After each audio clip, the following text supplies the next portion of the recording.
As a nature lover, I love to garden, and lately I've been getting into native plants, both for landscaping and for the garden. Native plants, heirloom seeds, heirloom plants, and native plants to your region. I live in Zone 6. I live in southern Indiana. I live in a county in southern Indiana. And there are local native plants that are indigenous to my area. And when you plant like azaleas are foreign plant. And when you plant foreign plants, it hurts the environment. It hurts the birds. It hurts the other critters. It hurts the other plants that are growing in your landscape. And there are a native plant to my area that is just as beautiful as the azalea plant. And I'm going to purchase some of them to plant in my garden. Now you may wonder what being a nature lover and gardening has to do with godless antitheism.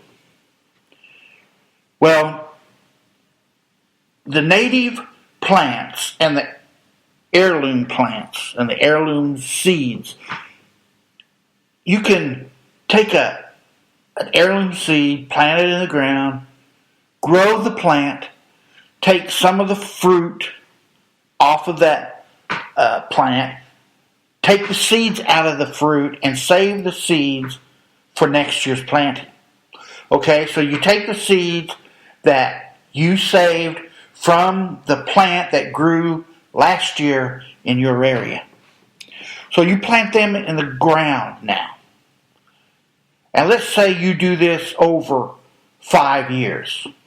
That 6th year, because of evolution, listen to me now, because of evolution,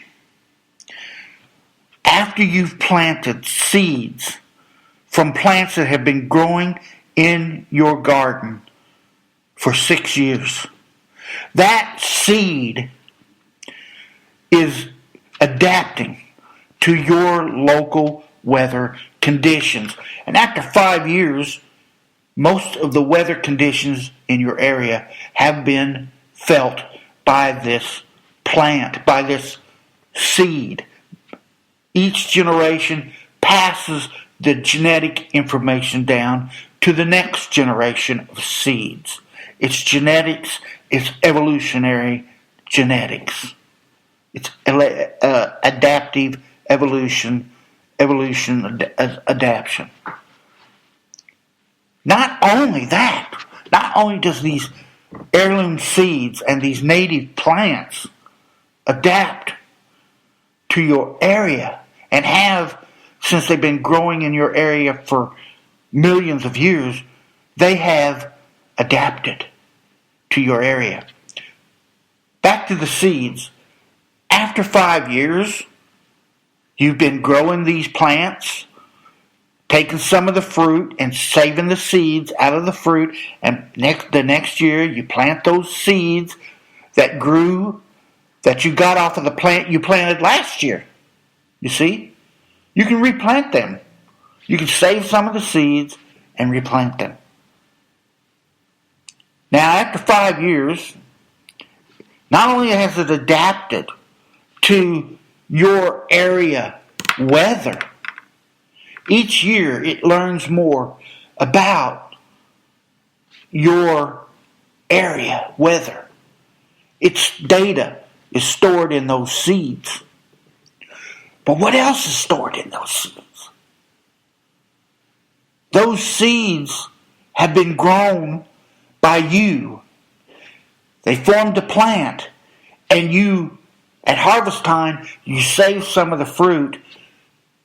You took some of the fruit, you took the seeds out of it, and you saved those seeds. You replanted it. Now, what else is in data is in that seed. The 6th year that you plant, that seed, not only does it have the information about your weather conditions stored in that seed in genetic data form, it also has the information of how you garden. You personally, those seeds are personalized to your growing techniques, to your growing habits. If you water your plants once a week, whether it rains or shines or there's a drought or there's a flood, if you water those seeds once a week, that data is passed on to the next generation. So not only are you going to be a more successful gardener because the seeds you're planting are learning and not learn. I say learning in the broadest sense. The data about the weather is being stored in this plant, in the seeds. When you see a seed, that's got not only the plant genetic material in it, that if you plant that pumpkin seed, a pumpkin is going to come up, but wherever that pumpkin seed came from, the weather conditions are stored in that, the database of that, and how it was grown, how it was watered, how it was allowed to have humidity, or maybe it was grown in a greenhouse, so it was grown in a hot temp. But when you grow that tomato plant and you harvest seeds from the tomatoes that you harvest, that information about how much you watered that plant, how the soil conditions that you have, how if you put organic matter on it, if you tilled or hold the weeds away from it, if you companion planted it, that data is stored in that seed. You now have, by the 6th generation, you now are planting a seed personalized for your garden, personalized to the way that you grow your garden. As you tend to the native plants after year, they are better adapted to learn, to store the data in their genetics, in the plant itself, how you garden. In other words, if you have a native plant, a bush, a shrub, after a couple of years, that shrub, bush, tree learns how you take care of it.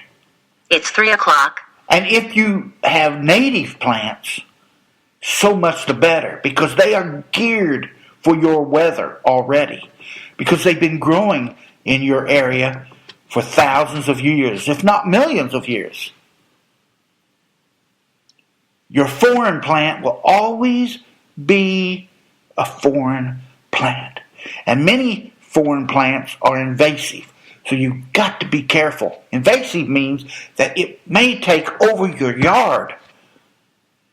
A native plant knows how to get along with the other plants. And if you'll plant native plants that have berries on them, your robins, which migrate, may stay in your area through the winter if you give them a habitat to live in, to get out of the cold and the wind. You provide them a bush where they can get in there and get out of the wind. And then, if the bushes have berries on them, the robin or any other bird that stays through the winter in your area needs food. A bird at night shivers to keep warm. They puff out their feathers and they shiver. And that shivering uses a lot of energy. And so you need to plant not only landscape that looks good, but landscape that helps the birds and other animals in your area survive through the winter. And I'll tell you why you want to invite birds to your yard and why you want to plant landscape to encourage birds to your yard, just like you want to plant flowers to encourage beneficial insects to your yard. And the reason is that birds eat thousands and thousands of harmful insects. So they not only provide you, the songbirds not only provide you with song, they provide you with free insect killing.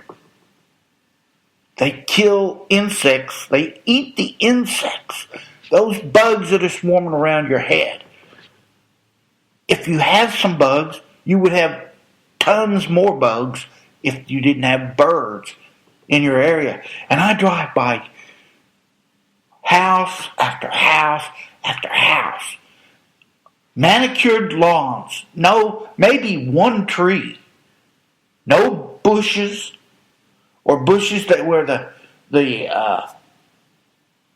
birds, they have no berries on them in the winter, so it doesn't help the birds to survive through the winter. Now, a lot of people are buying bird seed for bird feeders, and they spend thousands of dollars a year on bird feeders and bird seeds. Now, I went and bought a bag of bird seed, and I planted them in my garden. And I grow bird seed. You can grow rye. You can grow ryegrass as a winter cover. And in the fall, it will get a head on it, and the birds will eat the heads. You can grow sunflowers during the summer. Save the seed, sunflower heads, and then put out the sunflower heads in the winter. Grow 100 sunflower plants. Grow them on the north side of your house or north side of your garden, so it does, if you plant it on the south side of your house, your sunflowers are going to get up big and shade out the rest of the plants. So you plant sunflowers on the north side, or you find a separate place to plant some sunflowers. And what does this have to do with godless antitheism? We are using native plants and heirloom seeds, sunflower heirloom seeds,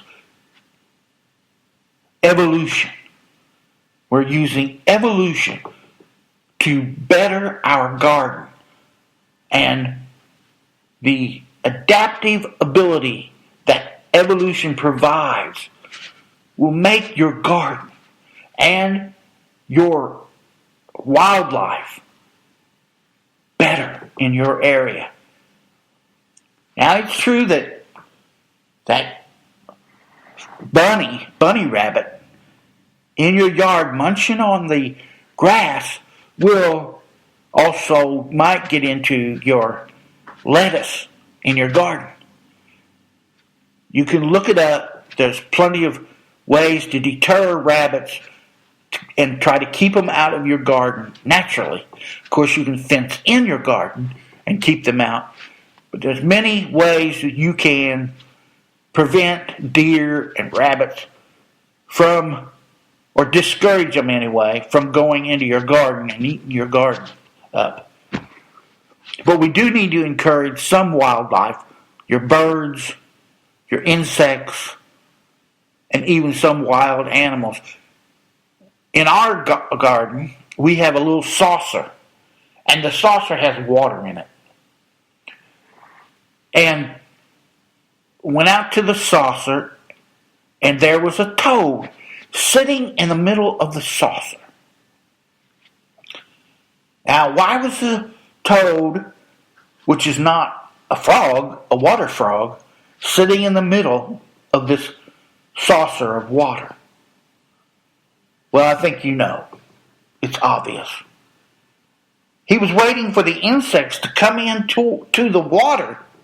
And when they got into capture distance, he flung out his tongue and got him a meal.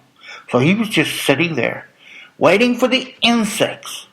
So frogs in your garden. We have a snake that comes into our garden. What is a snake good for? It's eating insects. It's eating, if there's any mice. Obviously, if you've got a snake, you've got something that it's eating. Now, sometimes they eat robins, baby robins and stuff. That's not good. But they also eat mice and moles and other rodents. Keep them out of your yard. Lizards. We have a lizard that comes into our garden, into our yard even, and he comes in. I don't know where he comes from. We seen. Well, there's actually about 3 different types of lizards that come to our yard. We don't know where they live, but I don't know if they live on the property or not. We have 3/4 of an acre. And what does this mean for the godless anti-theist? I think that it really matters and should matter to every godless anti-theist to realize that we are part of a larger thing called life. And this life is in this thing called the universe. And if you respect the songbirds, the birds that eat insects, and of course songbirds eat insects as well, if you respect the frog, the toad, the snake and the lizard, and the skunk, and the rabbit, and the fox, and the native plants, if you respect them, then you're respecting life. And if you can respect, and if you will respect nature. In other words, when you have a hamburger, that came from a cow. Now, you had to pay money for that hamburger, maybe. You had to either buy it from a fast food place, or you had to cook it. You had to buy it at a grocery store and cook it. Or you had to have a farmer raise you a cow and have him butcher it for you. But you had to spend money for that hamburger. But guess what? That cow gave its life so that you could eat it. Now, maybe, I'm not saying it said, hey, kill me now, I want to be a hamburger for you. But you did take the cow's life so that you could eat it. And to respect that, to respect respect the fact that the food you eat comes from other life. And when you eat a cow, parts of the cow, if you eat a steak or a hamburger, if you eat that, then you're killing that animal. And you need to give that animal some respect. And it goes even to raising that animal with respect. Don't mistreat it. Don't beat it. Don't feed it antibiotics. Don't feed it food that it doesn't want to eat, but it's eating the food that you give it simply because it's starving. We need to respect nature and the wildlife and our domesticated animals. And guess what? When you do that, when you have that kind of worldview, when you have that kind of mindset, you're almost assured that a person that respects wildlife and nature respects other human beings. Respects other human beings. Get that. People who respect nature respect other human beings. It's a better valued human society when we respect nature. I'm not talking about worshiping nature. I'm talking about respecting nature, the power of nature, the power of a hurricane, the power of a tornado, or the power of a sunny day, the power of a flower to flower out, the power of a tomato plant to produce tomatoes. Awesome. Respect that. And let's don't abuse our plants and animals. And if we show respect to nature, again, you're going to be respectful of other people, and that makes a better human community. One thing that studies have found is that people, a lot of psychopaths, serial killers, murderers, one thing they have in common is many of them tortured animals when they were young. When these psychopaths and serial killers and murderers were growing up, when they were young, they abused animals. They abused nature.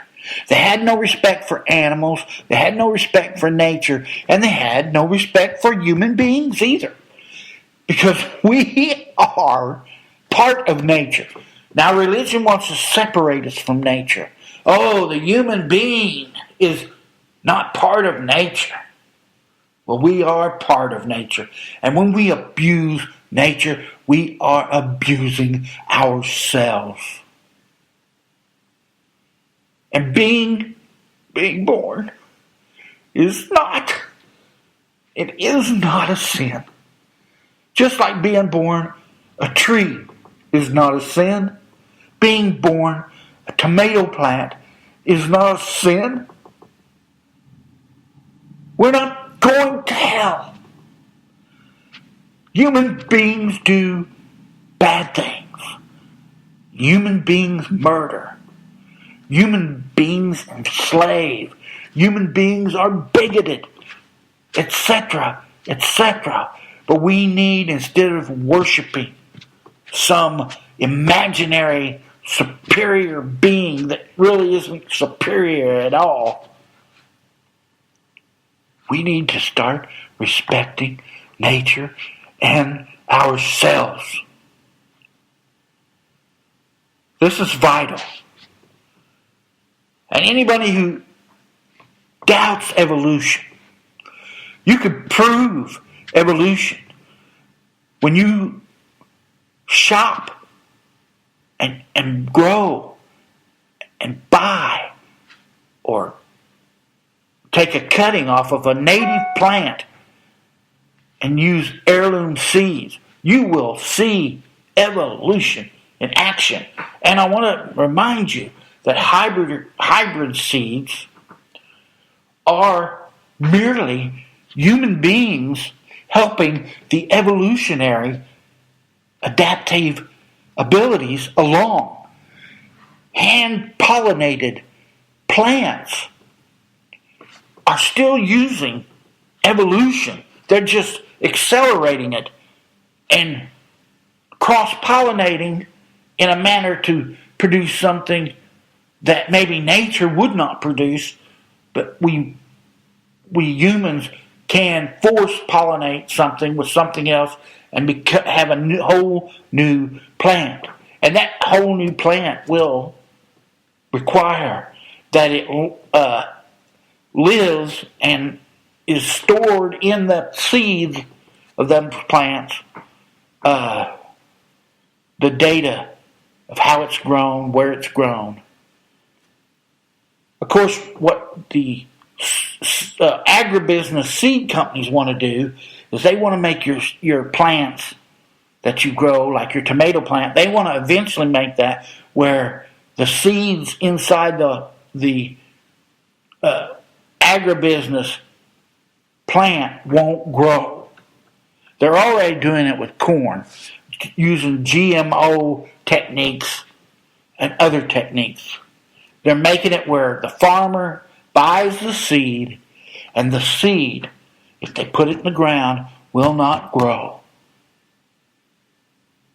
We need to get back to nature. We need to start showing respect for nature. And we are a part of nature. When we abuse nature, we are abusing ourselves.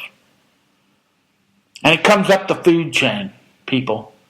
Once we allow agribusiness and others to abuse our farm animals, to abuse our crops by introducing GMO seeds, when we allow corporations to abuse nature for profit, we are surely on the road to our own extinction. Till next time, remember, a godless antitheist embraces and honors and respects nature. Not talking about worshiping nature, not going out and hugging a tree. I mean, go ahead and do it if it makes you feel good. And we don't need to be tree huggers, but we sure in the hell don't want to be tree abusers. We need to get back our respect for nature and respect for each of us as human beings will manifest itself along with respecting nature. Teach your children to respect nature, and you are teaching your children to respect other people. Till next time, embrace godless antitheism. Embrace evolutionary adaptation. Embrace nature. And let's all respect nature and each other. Till next time, this has been the Godless Antitheist, presenting some godless truth so that you might see the abundant opportunity all around you to be good, for goodness sake.